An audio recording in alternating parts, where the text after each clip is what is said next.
Black. তার মানে black হইলেই কাউকে ছোট করা যাবে না। কাজী নজরুল বড় সুন্দর লিখেছেন, কালো আর ধলো বাহিরে কেবল, ভিতরে সবাই সমান রাঙ্গা। কেটে দিলে রক্তের রং, যে কালো রঙের তার রক্ত, যে ধবধবে সাদা তার রক্ত লাল। তাহলে ব্ল্যাক হইলেই কাউকে ছোট করা চলবে না।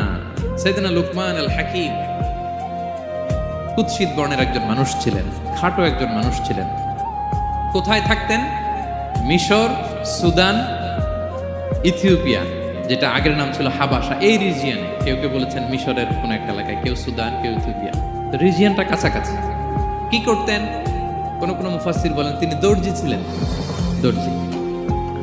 কেউ কেউ বলেন তিনি ছিলেন কানা নাজ্জার, নাজ্জার মানে কাঠমিস্ত্রি ছিলেন। আবার কোন কোন মুফাসসির বলেন তিনি ছিলেন রাইল গানাম, মেষ পালক। বেশিরভাগ তাফসিরে এসেছে তিনি মেষ পালক ছিলেন, ছাগল চড়াতেন, যেটা নবীদের পেশা ছিল, দায়িত্ব ছিল। ওনারা ছাগল চড়াতেন শুরুর দিকে। তো লোকমান হাকিম তিনিও ছাগল চড়াতেন এবং তিনি দাস ছিলেন, মুক্ত জীবন তার ছিল না। তিনি একজন মনিবের আন্ডারে তার ছাগলগুলো মরুভূমিতে যেয়ে কি করতেন? চড়াতেন। মজার ব্যাপার হচ্ছে, সারা দুপুর, সারা বিকেল, সারা দিন ছাগল চড়িয়ে আসার পরে লোকমান যখন বাসায় ফিরে আসতো, তখন এলাকার লোকজন সবাই লোকমানের কাছে জড়ো হতো, আর উনি তাদেরকে তার প্রজ্ঞা, তার বিজ্ঞচিত কথাগুলো শেয়ার করতেন, শোনাতেন, এগুলো বলতেন। এগুলো দেখে লোকমানের মালিক অবাক, কিরে আমার কাছে এলাকার কেউ আসে না, কিন্তু আমার দাস দেখতে কুৎসিত কালো, এই লোকমানের কাছে সবাই এসে ঘিরে থাকে, কি ওর কাছে কি পায়, কি আছে ওর কাছে? তো শ্রোতাদের কয়েকজনকে ডেকে বলল, ঘটনা কি?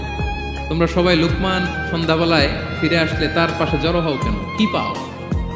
তো তারা বললো, আপনার দাস লোকমান, এটা সে সাধারণ কোনো মানুষ নয়, সে অসাধারণ মানুষ। সে এমন কথা বলে, এগুলো শুনলে জীবন পাল্টে যায়। সুবহানাল্লাহ। মালিক বলে, ঘটনা কি? আমি ওর মালিক, কই কোনোদিন তো এরকম ওর সাথে কোনো কনভারসেশনে যাই নাই, কথা হয় নাই, আমি তো শুনি নাই, দেখি আজকে চেক করে দেখি কি ওর এত বিজ্ঞতা, এত জ্ঞান, এত প্রাজ্ঞতা কিসের দেখি।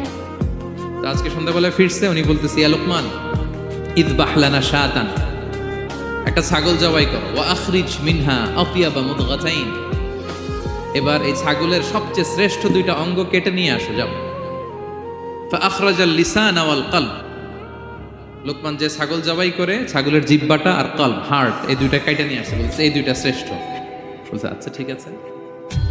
মালিক আবার বললো, ওয়াযবাহ লানা শাতান উখরা ইয়া লোকমান, যাও আরেকটা জবাই করো, ওয়া আখরিজ মিনহা আখবাসা মুদগাতাইন, এবার সবচেয়ে নিকৃষ্ট দুইটা অঙ্গ